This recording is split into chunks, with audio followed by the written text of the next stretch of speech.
High hello everyone, welcome back to my channel. So आजच्या ब्लॉगची सुरुवात तुम्ही बघू शकता अशा ब्युटिफुल पावसापासून केलेली आहे. लातूरमध्ये आल्यापासून फर्स्ट टाईम एवढ्या जोराचा पाऊस पडत आहे, म्हणून म्हटलं चला हा मोमेंट नक्की कॅप्चर करूया. होनेस्टली आज व्हिडिओ शूट करण्याचा अजिबात मूड नव्हता, कारण संडे म्हणजे आमच्यासाठी ना फुल रिलॅक्सिंग डे असतो. पण या पावसामुळे ना मला अजिबात आवरलेलं नाही, म्हणून मी व्लॉगिंगला जे आहे ते स्टार्ट केलेलं आहे. बाय द वे आज आहे फ्रेंडशिप डे, सो तुम्हा सगळ्यांना हॅपी फ्रेंडशिप डे. हा व्लॉग थोडा लेट शेअर करते आहे. आमच्या सोसायटीमध्ये मस्त असे छोट्या मुलांनी एकत्र येऊन जे आहे ना फ्रेंडशिप डे सेलिब्रेशनचा प्लॅन केलेला होता. ॲक्च्युली मला बाहेर जायचं होतं म्हणून मी खाली आली होती आणि मला हा इतका प्रशस्त व्ह्यू जो आहे तो बघायला मिळालेला होता. वेदू पण यांच्यामध्ये होते, त्यांना मी दोघांनाही खाली खेळायला पाठवलेली होती. सो या सगळ्या छोट्या बच्चूंनी मिळून मस्त इथे फ्रेंडशिप डे सेलिब्रेशन केलं, केक कटिंग केलं आणि छान वाटलं मला बघून. त्यानंतर मी आणि चिवचे पप्पा जस्ट लॉंग ड्राईव्हला जायचं ठरवलेलं होतं. वेदर इतकं छान होतं की म्हटलं चला थोडंसं क्वालिटी टाईम जो आहे तो स्पेंड करूया. चिव आणि वेदांतला काही आम्ही सोबत आणलेला नाही, सो आम्ही दोघंच मस्त इथे फिरायला निघालेला आहो. आणि फिरता फिरता आम्ही डीमार्टपर्यंत पोहोचलेलो होतो. खरं तर आमचं शॉपिंगचा अजिबात प्लॅन नव्हता, पण डीमार्ट दिसलं की शॉपिंग ती ॲटोमॅटिकली होतच असते नाही का. आता गेल्यावर आधी तर कुकीज घेतले, त्यानंतर खूप छान त्याच्यावर ऑफर सुरू होता म्हणून 2-3 प्रकारचे मी कुकीज घेतलेले आहेत. अजून मला भरपूर कुकीज घ्यायचे होते, पण वेदांत जो आहे ना तो मग जेवणाकडे अजिबात लक्ष देत नाही, म्हणून मग मी स्वतःला आवरली.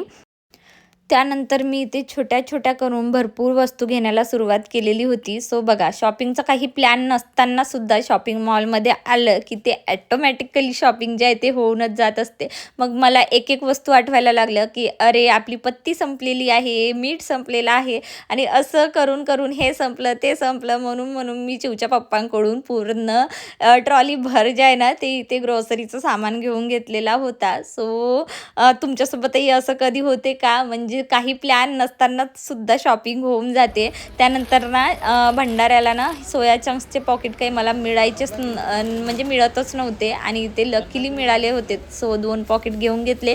लसूण बघितलं, सो इथे लसूण तर अर्धा किलो लिहिला होता, पण मला ना त्याची क्वांटिटी थोडी कमी वाटली म्हणून मी लसूण काही घेतलं नाही. म्हटलं चला लसूण आपण भाजी मार्केटमधूनच घेऊया.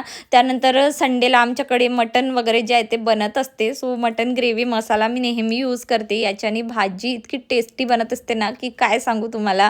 त्यानंतर मॅगी पॉकेट्स घेतले आणि मुलांच्या अशा चुटूर चाऱ्या वस्तू एक एक घेता भरपूर वस्तू घेऊन घेतल्या. सध्या चिवच्या पप्पांनी आम्हाला ना म्हणजे सॉसबद्दल खूप इतकं काही सांगितलं आहे ना की आता म्हणजे मला सॉस बंद करण्याची वेळ आलेली आहे. सो कुठलीही सवय जी आहे ना एका वेळे बंद करण्यापेक्षा, कारण सॉस जो आहे तो आपण प्रत्येक स्नॅक्ससोबत खात असतो, म्हणून मी मोठी बॉटल दरवेळे घ्यायची, पण यावेळे ना मी ते लक्षात आलं मला चिवच्या पप्पाचं बोलणं, म्हणून मी जी मीडियम साईजची बॉटल आहे ना ती घेतली. म्हटलं हळूहळू आपण सॉस पूर्णपणे बंद करूया, कारण एका वेळी कुठलीही वस्तू बंद होत नाही.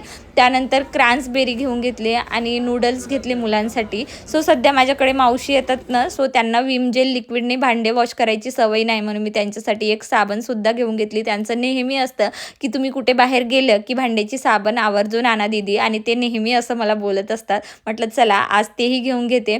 त्यानंतर मी इथे ऑइल पॅकेट्स बघितले, काही 2-4 तेही घेतले, आणि ही म्हणजे ग्राउंड नट्स ऑइलची बॉटल होती जे कोल्ड प्रेस्ड होती, तर ती पण घेतली. त्यानंतर तिळाचं तेल घेतलं. म्हटलं चला आता महिनाभर जो आहे तो पुढचा महिना आपला निवांत जाणार. त्यानंतर चिवच्या पप्पांसाठी मला काही टिफिन बॉक्सेससुद्धा घ्यायचे होते, आणि असं करता आमचं भरपूर वेळ इथे शॉपिंगमध्ये गेलेला होता.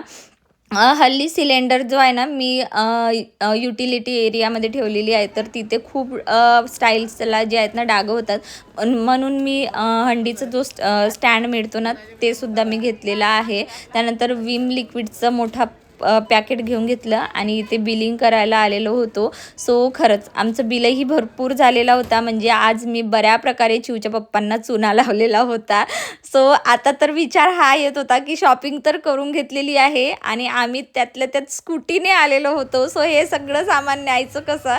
सो मग आम्ही काहीतरी तडजोड करून ज्या ना मी एक मोठा असा प्लॅन्टर घेऊन घेतला आणि त्या प्लॅन्टरमध्ये हवं तितकं सामान मी तिथे भरलं, आणि लकीली माझ्या स्कूटीमध्ये ना एक कॅरी बॅग होती. म्हटलं चला तेवढंच खूप छान झालं. मग त्या कॅरी बॅगमध्ये सगळं सामान भरलं. त्यानंतर आम्ही घरी आलो.